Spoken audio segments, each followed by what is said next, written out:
Our founders asserted with boldness and resolve that it's the right and responsibility of parents to direct the education and upbringing of children. Why Johnny Can't Tell Right from Wrong, this book, this is really just a sales pitch the whole night, was written before the internet, before social media, before Columbine and 9/11, before the pandemic and the cancel culture phenomena.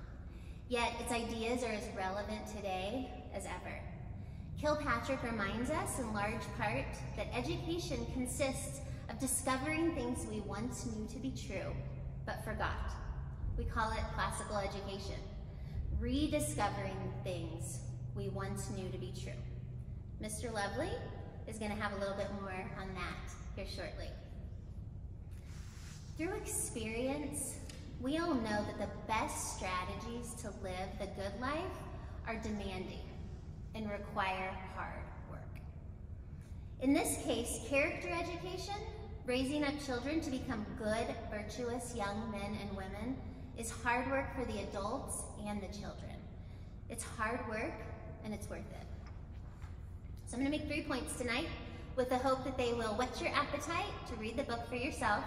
Dr. Robinson will be in there selling them for $15 a piece. Number 1, virtues must be explicitly taught to children by their parents. Number 2, schools play a critical role in teaching virtue to children. And number 3, good character is developed by reading great stories. All right, number 1, virtue must be explicitly taught to children. As parents, we want our children to be honest, reliable, fair, self-controlled, and respectful. We know these virtues are good in themselves, and they're good for children. So what prevents parents and educators from taking strong action to encourage the development of such traits? Kirkpatrick says that part of the answer lies in the influence of many powerful myths that dominate our culture's thinking about child raising.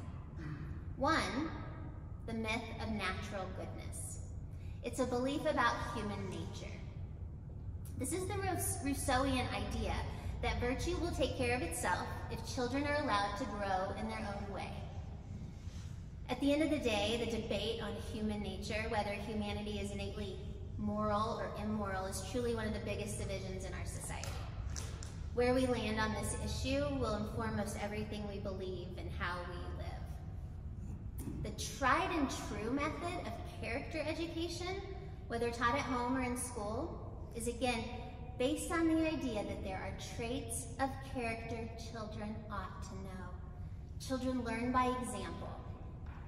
Once they know them, they need to practice them until they become second nature, until they become a habit. On the contrary, child-centered philosophies on child rearing and education, like that decision-making approach identified by Kirkpatrick, assumes children will make good moral decisions without acquiring good moral habits. Friends, will children make good moral decisions without acquiring good moral habits? Yeah, I know. As a toddler throws that huge fit in the grocery store, we can all relate. There are many opinions and many possible explanations. They might have a dirty diaper. They might be so tired, hungry, her sister might have just hit her. Or she might have just been denied that bag of Oreos, right, Trevin? That she really wants. She might be throwing a fit because she's developmentally egocentric and she's not getting what she wants. She's been taught, she has not been taught, hasn't practiced, and hasn't made a habit of self-control and temperance. Left to herself, the Rousseauian, child-centered perspective on human nature suggests she'll naturally become selfless and respectful. She's innately virtuous. A constrained view of human nature, a view that suggests virtue must be instilled and explicitly taught, suggests that left to herself, she'll become an adult who remains largely self-centered and disrespectful. But with clear expectations, practice, and discipline, she can develop good character and become habitually selfless and respectful. She can internalize virtue and be known for her good character. Another myth identified by Kirkpatrick one that is rampant today, is the idea that parents do not have the right to instill their values in their children. The dogma that children must create their own values. Whatever a child feels, that's their truth. The truth is, even if it was in a child's best interest to create his or her own values, we all know they have little chance to do so. Our lives are inundated with propaganda. From cartoons and marketing, video games and social media, in every facet of society, including schools, the rest of the culture has no qualms about imposing values on children. I still remember a conversation I had with my dad when Avery was a toddler. I had a few select videos that either reinforced our values or didn't undermine them. And this particular video was babies and toddlers playing with like spiritual music and lyrics in the background. And my dad comes in, he's visiting, and he says, "Wow, brainwashing her early, are you?" I said, "Absolutely. If I don't, somebody else is going to." Friends, it is the right and the responsibility of parents to direct the education and upbringing of children. We must explicitly impart our values and beliefs on our own children. We must teach them, hold them accountable in order for them to develop good character. Number 2. Schools play a critical role in teaching virtue to children, or in undermining it. If we go back to the book, Kirkpatrick spends a lot of time describing the failed attempts by public schools to teach virtue. The moral values curriculum he describes not only failed to encourage virtuous behavior, but actively undermined it. It left children morally confused and adrift. At the time this book was written, drug and sex education programs patterned after that decision-making model were actually resulting in increased drug use and sexual activity. Example, Carlsbad, New Mexico. Students were given nothing to live by or look up to. They learned that the most basic values are matters of dispute. The decision-making model, moral relativism, led to the creation of an educational system with a de facto policy of withholding from children the greatest incentive to moral behavior. First and foremost, the conviction that life makes sense, that there are moral absolutes. Students were basically invited to create and determine their own values and morality. And as we all know, 30 years later, these approaches were a roaring success. They were set up to create non-judgmental attitudes about values, and it worked. No right and wrong was the mantra, and what students came away with. The prevailing belief that one can become a good person without any knowledge or training in truth and goodness. Society had largely succumbed, as it has today, to the myth that claims morality, goodness, good character, comes naturally, or at most with the help of a little reasoning. You might say, well, isn't it better for people to behave themselves without compulsion? Sure, eventually. But common sense tells us compulsion in some form or another is almost always required to create a good habit. We don't wait for children to decide that they need to brush their teeth, but we want them to make that a habit. There's an approach to developing good character that works, but it definitely doesn't fit with the prevailing ideologies of education or child rearing in the 1990s or the 2020s. I'll say it again. The tried and true method of character education is based on the idea that there are traits of character children ought to know. They learn them by example. Once they know them, they need to practice them until they become second nature, until good character becomes a habit. Kirkpatrick writes, to the extent character formation takes place in school, much of it is accomplished through the spirit and atmosphere of the school, its sports and symbols, its activities and assemblies, its purposes and priorities, its code of conduct and responsibility. Most of all, through its teachers, and the quality of their example. Ultimately, character education is the responsibility of the whole culture. Where are my girls? Okay. At the Plato campus, we've implemented a new daily strategy to aid in internalizing virtue in our students. Absolutely love it. Each of our foundation stone definitions has been put to song. So if you're at the Plato campus ever in the morning, you've heard them.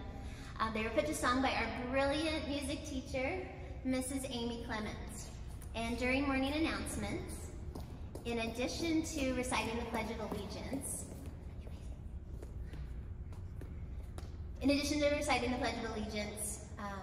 our students all sing the foundation songs every morning. The character virtues we emphasize at our elementary school campuses, which were selected and defined by our founders, are respect, responsibility, self-control, cooperation, citizenship, integrity, and perseverance. They're up here. So I have invited these two young scholars to join us and perform the respect song for you today. Please help me welcome Reese and Hallie Blackler.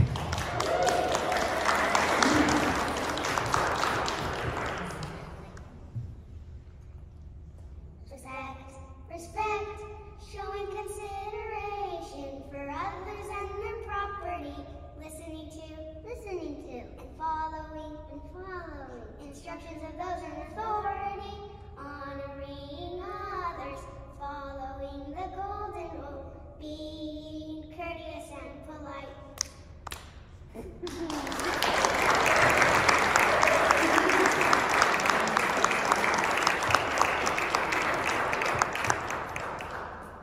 Oh my gosh, right? So cute. Thank you guys, well done. All right, so this is just one of the many ways we continue to create a culture and an atmosphere at school. K-12, that prioritizes character formation and internalizing virtue.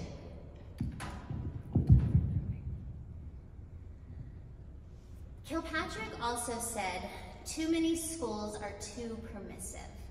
Thus, they fail to instill in our young the self-discipline needed for citizenship and full adult development. Earlier, I said the best strategies to live the good life are demanding and require hard work. Part of the explanation for the deterioration of the moral climate in schools and in the home lies in the demanding nature of character education. It is demanding. Kirkpatrick says to make rules and enforce them consistently in school, to give challenging assignments and correct them diligently, to keep in contact with parents, to police bathrooms and playgrounds, demand respect from students and mutual respect for one another, all require considerable time and energy. I would add to make rules and enforce them consistently in the home, to set firm parameters on social media, video games, and devices, to require our children to pick up a book rather than handing them our phones to distract them, all to require politeness and respect, all require considerable time and energy. Because it's all such hard work for the adults, there's a persistent temptation to find alternatives to it, to avoid the battle. At Liberty Common, we set the bar high. We define good character, we have high expectations of student behavior, and the adults are expected to model and point students to goodness, to truth, and to beauty. Kirkpatrick says strict schools are happy schools. Liberty Common School, the Plato campus, the Aristotle campus, and the high school, these are happy schools, and they're relatively strict. Finally, number 3. Good character is developed through reading, hearing, and experiencing great stories. Traditional cultures made generous use of epic stories, songs, painting, and sculpture in educating and socializing the young. Just this year, we've made an effort to accentuate the prominence of music, art, theater, and physical education by calling these classes Mos Maiorum, rather than specials that makes them sound less important and extra. Mos maiorum is a Latin phrase that, in a nutshell, means in the tradition of our ancestors.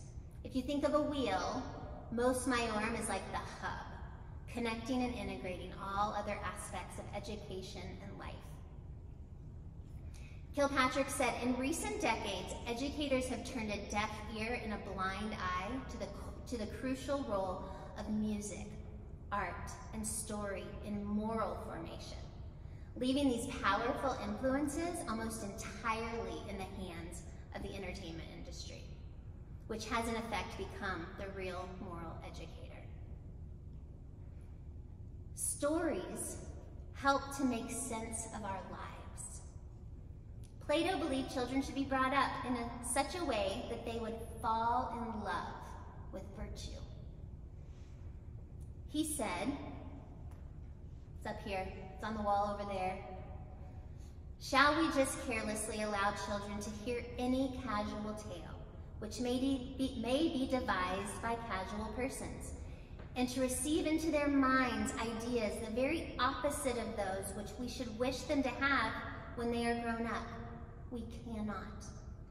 Anything received into the mind at that age is likely to become indelible and unalterable, and therefore it is most important that the tales which the young first hear should be models of virtuous thought.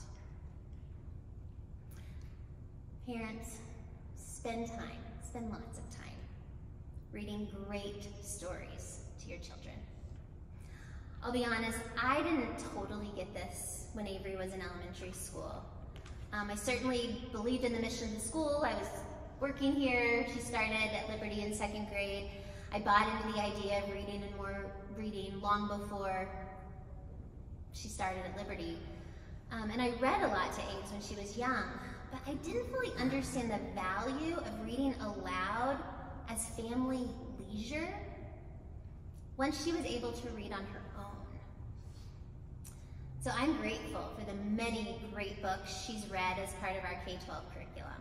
I'm proud of the work we've done to make the great books list also a lot more accessible. It was a bit confusing and unclear in my day, and I didn't totally get it. So we've worked hard. I hope you guys understand the great books list and access it and use it. Unfortunately, I feel like I missed a little bit in this area, and I just don't want you to make the same mistake. Read to your children. Have them read to you. Make reading more significant in your family culture than TV watching and video games, and it's hard work. We also want our children to love reading, to love great stories, because they help them make sense of their lives. Great stories supply examples of virtue in action. They can supply strength and wisdom. The lessons contained in great stories are lessons children will not likely otherwise receive. And the desire to be good will not just be there in children. The desire has to be instilled in them by caring adults. And one of the very best ways to instill goodness in children and adults is with stories that allow us to identify with courage and virtue. Mrs. Allen and I were brainstorming some of the many great books. We were thinking of Charlotte's Web in 2nd grade, Pollyanna in 4th, and The Secret Garden, The Lost Prince, Call of the Wild in 7th grade, To Kill a Mockingbird in 8th grade, and so many more. Stories that can be read over and over again. I'll end with a final quote from Why Johnny Can't Tell Right from Wrong. Sooner or later, he says, each person does have to make up his or her own mind. A person who has learned something of courage, respect for truth, and concern for others, who has begun to put these ideals into practice, and who cares about doing the right thing, is better equipped to reach sound moral judgment than one who has been schooled only to exchange ideas. And I'll add, schooled in moral relativism. In summary, virtue must be explicitly taught to children, first and foremost by you, the parent. Schools do play a critical role in teaching virtue or in undermining it. And lastly, good character is developed by reading great stories. My journey through with classical education really started with my own children because I was raised in the public school system. I went to high school in just outside of Boston, Massachusetts, and then I went to college at Colorado State University to get a degree in education and mathematics and a minor in coaching. And through all of that 16 years of schooling, 17 years of schooling, I really knew nothing of classical education, nothing at all. I was really probably more on the college prep side, so we build our school as classically oriented, college preparatory. I feel really comfortable on the college prep side of the conversation. But as far as classical education, even when I started working at Liberty Common in 2007, 16 years ago, after I chose to put my kids here, we loved the core knowledge sequence. We were all about character education. I read Edie Hirsch's book, The Schools We Need and Why We Don't Have Them, and this book, Why Johnny Can't Tell Right from Wrong, and I was hooked as an educator. I'm like, this is where I want my kids to go to school, and then I got a job here. But even then, classical education did not enter into the conversation for me, really at all, until we decided to homeschool my children for about 3 years. And which is when my journey with classical education first started, and really even heard the term. I hadn't ever heard that or considered that before. We pulled them out of Liberty, believe it or not, for about 3 years. Nothing to do with the school. It was something my wife and I wanted to do specifically with my kids in our home. And we found classical conversations. How many people have ever heard of classical conversations? And really, most of what I knew about classical education came from Dorothy Sayers and the classical education model and the grammar stage, the logic, didactic stage, the rhetoric stage. And to me, classical education meant stages of learning, which we can certainly talk about that as one aspect of classical education. But it was a pretty thin slice. Oh, and they learned Latin. I think I forgot to say that. Latin and the different stages of learning. Well, at that point, the school's thinking framework is really made a lot of sense to me because our school has a model of how students learn to think over time that really is very similar to Dorothy Sayers' the different stages of learning. So how students learn to think, we call the thinking framework, really similar to Dorothy Sayers' grammar, logic, rhetoric, stages of learning. But again, still almost paper thin. And then in 2010, we started Liberty Common High School. And I came to work for this amazing man at the high school campus. And I taught at the high school for 3 years and knew very well that we were billed as a classically oriented school. Still, a little thick. College prep, I'm a math teacher. Classical education, and we had interactions with Ridgeview Classical over the years, and great respect for our friends and colleagues at Ridgeview, but wasn't necessarily seeing a lot of carryover from the way Ridgeview talked about the great conversation and Socratic seminar. Nothing made sense to me about teaching math Socratically. Not it. Not gonna head there for myself in the way I was trained and the way I think kids learn math best. But still, not wrapping my head around this thing called classical education. Then 3 years into the high school, Bob encouraged me to apply for the very first position as an assistant principal at the high school. And he and I had lots of conversations about different aspects of the school where we thought, okay, well, that doesn't really fit our classical nature or our classical orientation. And I started to pick up a little bit more on what that meant. But even still, probably 6 years as his assistant principal and even into the early years of my being principal of the high school, which I've been the principal for 5 years now, I don't think that really I had my eyes opened on classical education and have really been invigorated and just energized to learn more about this thing called classical education until about 4 years ago when I went to my very first classical education symposium in Phoenix. And it was really there that a speaker talked about one aspect of classical education that we're going to talk about here tonight that I said, I see where we're a classical school. We are a classical school, and I can understand it to a greater degree, and I felt more emboldened to learn and to develop my own understanding of classical education. So, yeah, I'm that thick. It takes me about 12 years, 11, 12 years into something to really start to wrap my mind around what I'm dealing with here. But I'm happy to share with you here tonight that we can talk about classical education. Now, classical education means a lot of different things to a lot of different people. You can see the different thoughts that people have on classical education. There are different aspects. You know, we can talk about Greek and Latin, we can talk about the Western tradition, Socratic seminar, wonder, the great conversation. Tonight, I really want to focus on three main aspects of classical education. And again, we're not going to hit all of these tonight in half an hour. We could spend hours talking about each one of these things. We're going to talk primarily about three things, and I think it's a really good follow-up to what Sandy talked about in Why Johnny Can't Tell Right from Wrong in her presentation.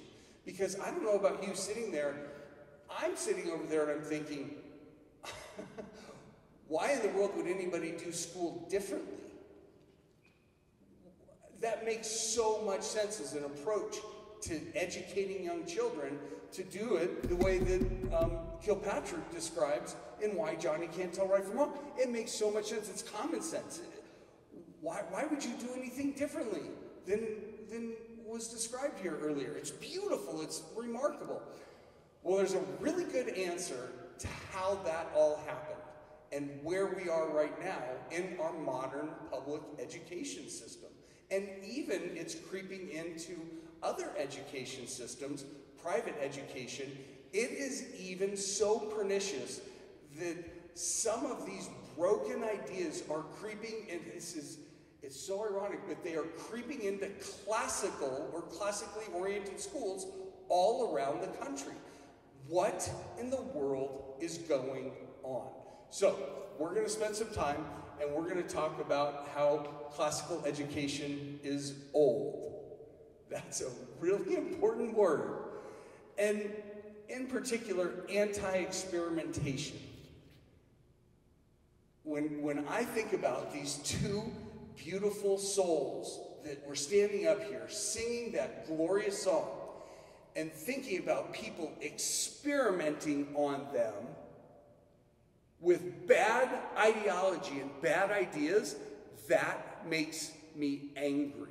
And it should make all of us angry. We're going to talk more about that. Okay, second thing that we're going to talk about are, this is where I had my lightning rod moment in Phoenix, beauty, truth, goodness, perfection, and just the idea of virtue in general. So we're going to dive a little more deeply into that. Again, all themes directly out of Why Johnny Can't Tell Right from Wrong. I'm piggybacking on a lot of what Sandy kicked the night off with. And then lastly, we're going to talk about the liberal arts, and we're going to talk about grammar, logic, and rhetoric, but not as stages of learning. We're going to talk about them as subject matters, which are they're the first three liberal arts. There are 7. We're going to talk more about that here coming up. Okay, so you ready? 3 things. First, classical education is very good. Classical education is old, and that's a good thing, because what that allows us to do as a classical school is it allows us to circumvent, definitely in America, 100 years of damage done to education, but more so even 300 years of just bad educational philosophy that has been pervasive and pernicious in our culture and has had a really deleterious effect. I can't say that word. It's had a bad effect on our educational system. So, classical education is being old. Well, I want to talk about who I would classify as education formers. For the last 2,500 plus years, there have been some amazing, some brilliant, some remarkable ideas about education and what education ought to be. And as a classical or classically oriented school, we get to evaluate what has worked really, really well throughout the course of history, where we're not just relying on the modern research university, which we'll talk about. We get to rely on patterns and concepts and ideas that have been time-tested and time-proven. So we have our three members of what we would call the Mount Rushmore of classical education, right? These are the three gentlemen on the right. For those of you who put a 4 or a 5 up, who are those three gentlemen? Give me a name, Dr. Robinson. Who's the guy on the far left? You see that from there? Plato, okay, he's in the middle. Somebody, you had a 4 up. Socrates, Plato, Aristotle. They have to go on our Mount Rushmore. Now the other gentleman, there's a modern guy up here, C.S. Lewis. I couldn't talk about education without putting a bust of C.S. Lewis up there. But the other gentleman, we could have an arm wrestling match about who our 4th on the Mount Rushmore would be. But gentlemen like Isocrates, Euclid, Archimedes, Cicero, Augustine, Aquinas, this guy named Melanchthon, all of these people throughout history have written volumes, and I've started to read them, and it's really exciting, and it's really invigorating, and it's really motivating for me as the principal of a high school, of a classically oriented high school, to take a deep dive into education and what great ideas of education are, so that I can bring them to the children whom you entrust to me to educate in a beautiful way. So, one of the best ideas out of all of these thinkers, when we think about education formers, what is education? And if you look at the root word, educare, to call out, to call forth, or to call up into something beautiful. Look at the guy in the middle there on our Mount Rushmore. Plato has probably the best analogy or metaphor for what a good education ought to be. It's like young people are stuck in darkness. And we have people who have already come out of the darkness, have seen the light, get to go back and call those young people to come see the light too. Of course, I'm talking about Plato's cave analogy. It's fantastic. We don't have to think differently about education. That sets the model for us. And a lot of these great thinkers talk about a lot of other aspects of education that are, that are similarly inspirational, that talk about what in the world are we doing with other people's children. We have to be really careful. Now, I want to put a caveat in there that not all of their ideas are good.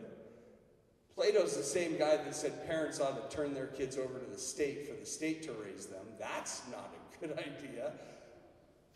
But we get the benefit of history to select all of the great ideas that have produced the greatest amount of human flourishing known in the world, to produce our Western civilization, our Western culture that has produced so much beauty, so much goodness. We have the benefit to weigh through all of their writings, all of their musings, and we get to dissect them. And as a classical school, classically oriented school, we get to adopt all that is rich and good and true and beautiful and perfect out of what these great thinkers throughout the last 2.5 millennia have written. Okay, so there's more that we could talk about up there than we have time for. But I think it's really important for us to dissect, well, what in the world happened? Because we don't live in a world anymore that values the ideas that these thinkers put down on paper. We get to talk a little bit about education reformers who want to reform education. And not like make better, but reform. Instead of their forming education, they are changing education. We're going to go back about 300 years-ish, little less, to this man. Sandy alluded to him, Jean-Jacques Rousseau, whose ideas on education, on human nature, on helping on the different stages of child development, set the groundwork for what we call an affective education, that it's more important to help a child in his or her development feel good about themselves than it is about to challenge them to learn and to grow and to walk through the hard aspects of growing up. It's better to kind of remove that hard and help them, like Sandy said, let them develop themselves rather than impose structure on children. So Jean-Jacques Rousseau started some really pernicious ideology and really kind of started this notion of this idea of education is to train children and to form children for the sake of the government. It's a different way of thinking than people had thought before. That you need to educate kids and you need to train kids because the king needs wealth in his or her economy. The king and the kings and queens needed wealth in their economies, and so he's writing at the time partly at the behest of these kings who are seeing this independent human spirit flourish in places like America during our revolution and in the French Revolution, to suppress that independent human thinking and to say, no, we need to help change human nature so that society, individuals have to rely on each other for the sake of the whole rather than for the freedom and flourishing of an individual human being. It's a different way of thinking about education. Well, at the same, just a little after, another Swiss philosopher, but really more of an architect of this education system, starts thinking, okay, well, we need to train children for the sake of the state, and in order to do that, we need to set up little factories that we're just going to import the children, we're going to regiment these factories, and we're going to march these kids through so that our economy can be the most robust that it can, so our nation can flourish. Again, education is not for the individual in these gentlemen's mind, it is for the society. So that's Pestalozzi. He is the architect of the Prussian education system, that German education that is really regimented, that identifies when a child is young what he or she is good at, and then builds that child's whole education around what they're good at so that they can be inserted into an economic machine. That is that guy's contribution to modern public day education. And then fast forward a little while to that guy, John Dewey, who loves what he's seeing in Europe, does not love classical education at all. He thinks it's too hard. He thinks it's too religious. He thinks it's too much about the individual. He wants to import this European model of education into the United States of America, and he, along with a gentleman by the name of Horace Mann, he wouldn't fit up here on the slide with these three, but starts this notion that we need to train teachers on child psychology and child development, again, to get at that affective education, that it's important how kids feel about themselves, more so than what they know. And in order to do that, we need to train teachers. And so they create the College of Education, which has a really frightening and terrifying unintended consequence, I think. I would want to presume, don't know. But if you think about the modern university, as these guys are starting out, that there is a college of education. Well, in a college, the professors and the researchers, they need to be innovative and they need to push the boundaries and they have to write the research. It has to get funded, but you don't get funded by going and talking about what has worked for millennia. You get to start to have some creative ideas on how you can make education better, maybe a small set of data, but not a lot of times. And then the way to know if those ideas are successful is to roll them out on other people's children. And so we have all been subjected to 100+ years of experimentation on children on what might work, what might not, but there's no way to know unless you conduct the experiment. John Dewey's first elementary school was literally called a laboratory school. If that doesn't chill you to the bone, that is just horrifying. I looked at these two little girls up here, I'm like, nobody should experiment on those two. We should figure out what the best of the best has been, and we should do that for those young ladies to set them up for the greatest amount of flourishing in their lives. So classical education gets to bypass 150, 300 years of damage and destruction by bad philosophy, bad ideology, and experimentation on children, and it lets us focus on what is good and what is true and what is beautiful and what is perfect for the sake of children to set them up for success later in their life.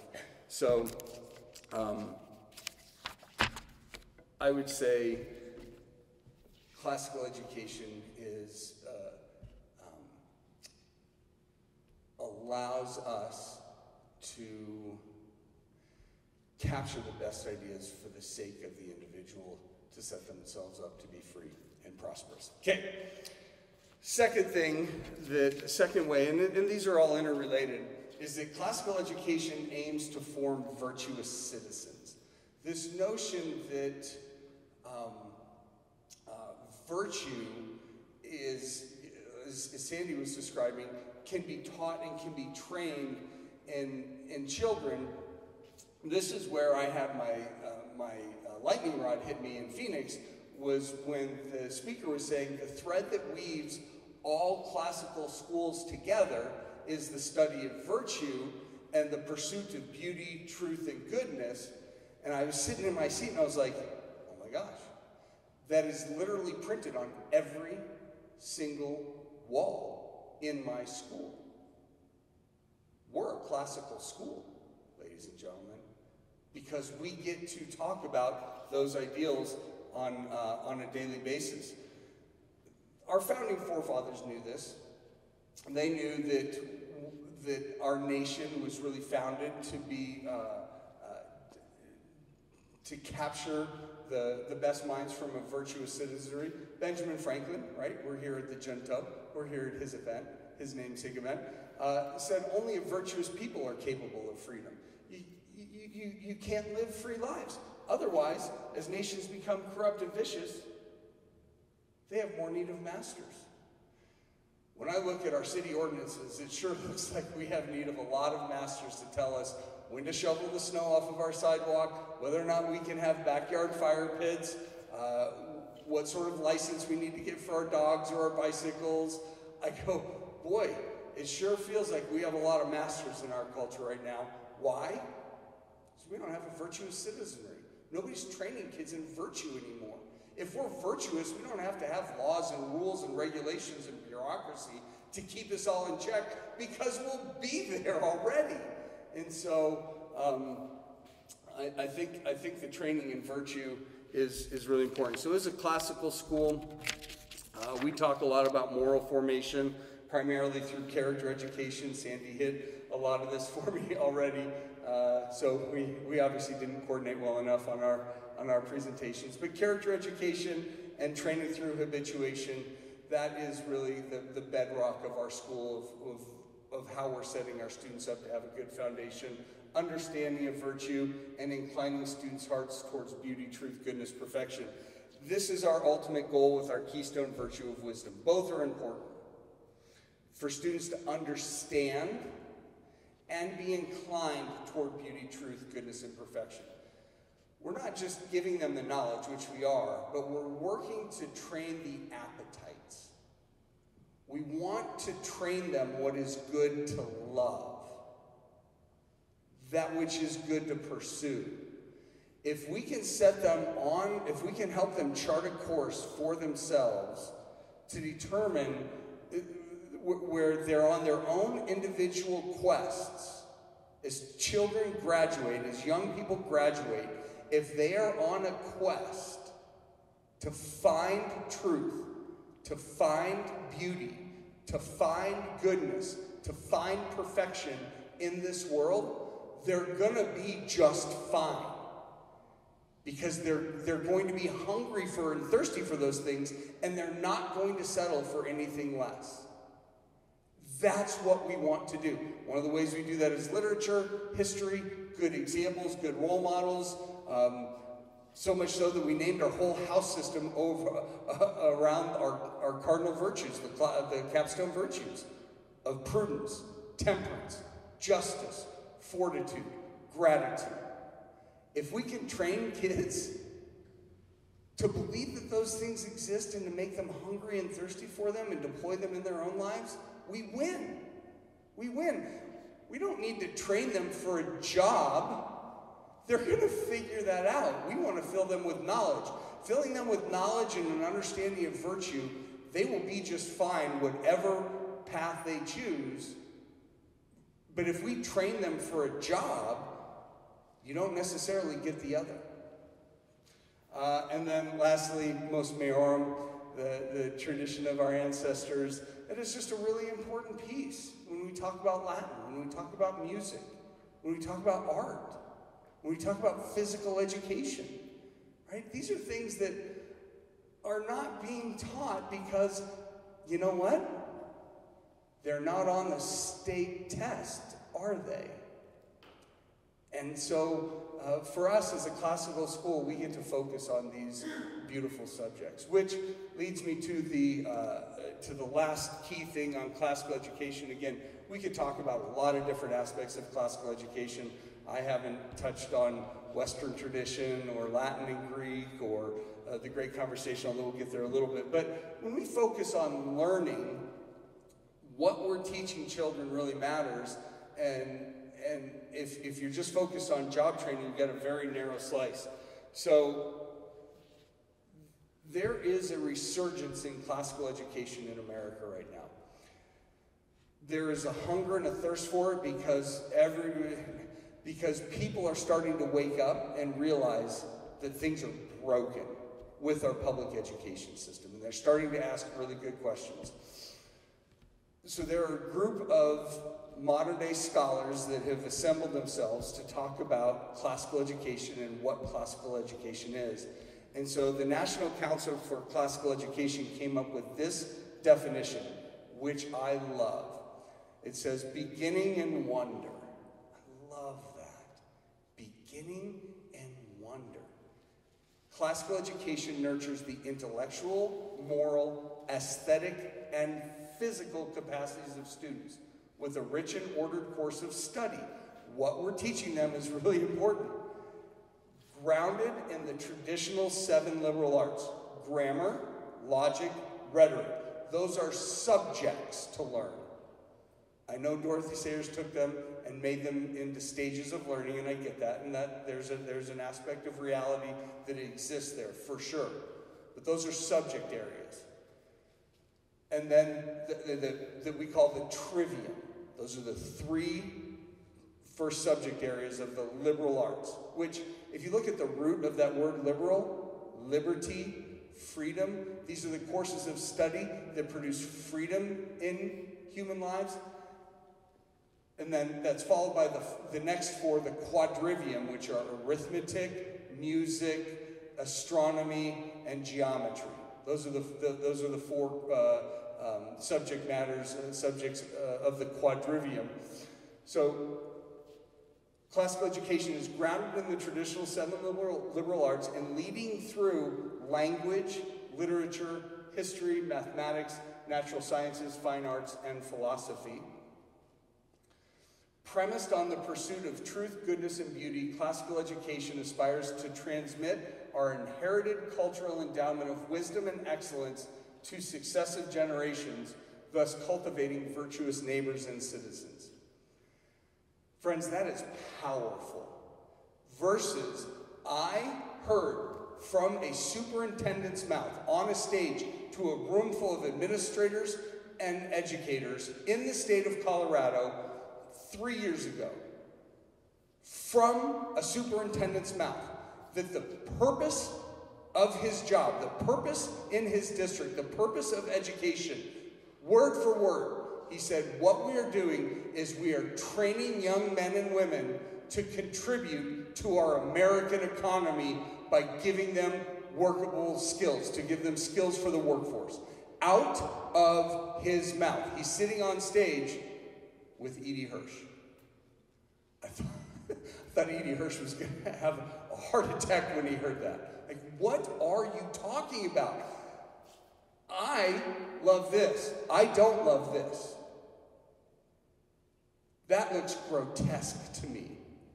A Prussian school, rows and rows and rows, hundreds of children just lined up to be little cogs in the economic machine of their country. I don't love that. That's a frightening image. I love this. That's beautiful. That conversation that is going on, that natural passing on, that endowment from one generation to the next. The conversation is going on about science, about math, about literature, about philosophy, in Latin, in Greek. That is inspirational to me. Nope, don't want it. That is what a classical education looks like. That is beautiful and powerful. So, I scratched the surface tonight. How did I do on time? I'm a little over. Am I doing all right? There is a lot to learn about classical education. I think this is a fantastic resource. It's only 40 pages long. It's really a quick read. It's $10 in the lobby. It's just a little primer on an introduction to classical education, a guide for parents. I'd highly recommend it. It talks about some of what I talked about tonight and even more. It goes more in depth. I think it's worth you picking up a copy and taking it home and flipping through it, especially as you're getting ready to have kids head up into the high school building, so that you understand what it is that we're doing, how we're doing it, and why we're doing it, so that we can be in alignment and in agreement with one another, because you really are hiring us to educate your children. They're your children. It's just important that you know what we're doing with them.